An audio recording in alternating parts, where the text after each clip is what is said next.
The Texas Department of Public Safety has prepared this educational video in order to assist applicants for a Texas commercial driver license in successfully determining if the vehicle is safe to operate on the roadways. In this training module, we will discuss the steps necessary during the engine start portion of a safety check. When starting the truck, the driver must consider safety first. In an emergency situation, a fire extinguisher is used to control small fires. Extinguishers must be securely mounted and fully charged. City and air horns must function properly to warn other traffic of your presence. Mirrors enable the drivers to see areas behind and to the sides of the vehicle. Mirrors must be securely mounted and adjusted before operating the vehicle. Vehicles must have an emergency triangle kit consisting of 3 reflective triangles. The purpose of the triangles are to direct the traffic away from the truck on the side of the road. A driver conducting a safe start must first place the vehicle in neutral. With the left foot engaged, the clutch all the way to the floor. While the clutch is engaged, start the engine. Once the vehicle has reached idling speed, release the clutch. Applicants must be aware of any lights that are illuminated after the startup of the vehicle. You must ensure that the ABS light indicator illuminates and then promptly turns off. If this indicator remains on, please search out for a service provider. While the truck engine is idling, check both wipers to ensure the blades are secure and operating correctly. Verify the washer fluids are working properly.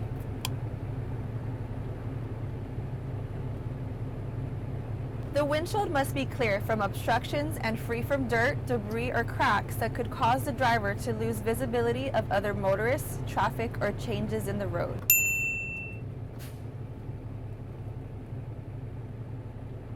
Applicants must ensure the selector of the heater is readable and that the vent is blowing out air.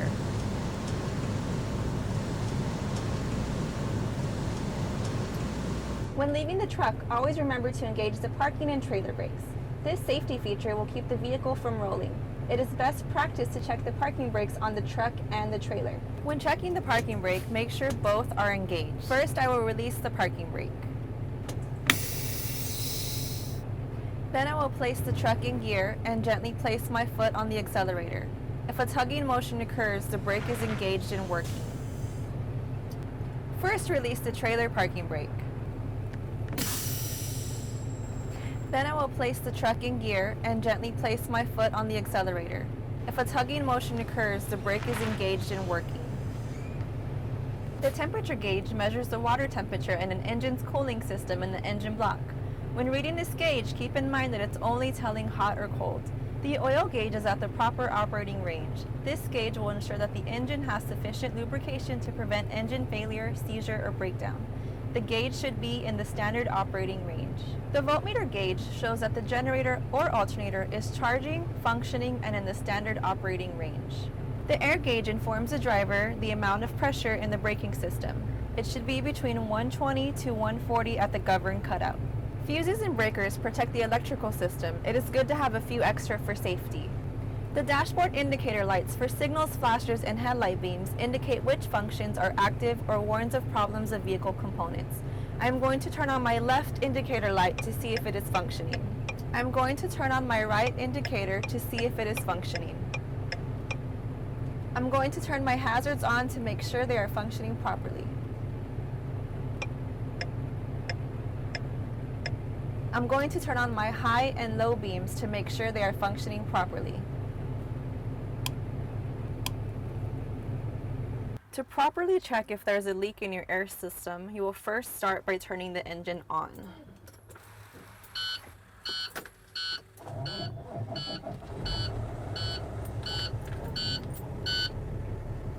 You will build your air pressure up to about 120 and release your brakes.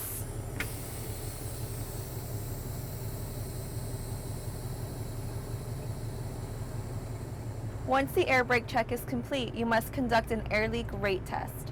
Once the air stabilizes, I will apply the service brake. While watching the air pressure gauge, wait till the pressure stabilizes again. When it has stabilization, make sure it does not lose more than 4 pounds of pressure in 1 minute. While in the driver's seat, it is important that the low air warning indicator is properly working. Once your pressure is built up to 120 pounds of pressure, you turn your engine off, turn your key to the on position, and let your gauges stabilize. Then you're gonna apply pressure and hold for 1 minute. You shouldn't lose more than 4 psi. While in the driver's seat, it is important that the low air warning indicator is properly working. To perform this action, one must check to see if the ignition is still in the on position. Then you are going to fan your brakes by pumping the brakes. My low air warning device should come on or at 60 psi.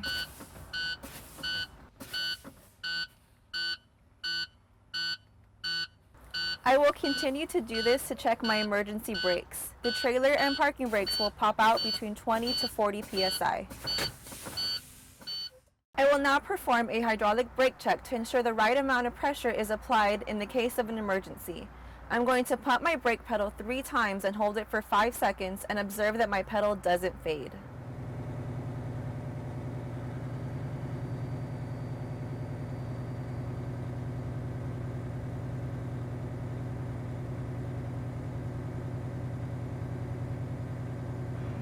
This video is just one tool available to future CDL drivers to assist in preparing them to become licensed commercial drivers.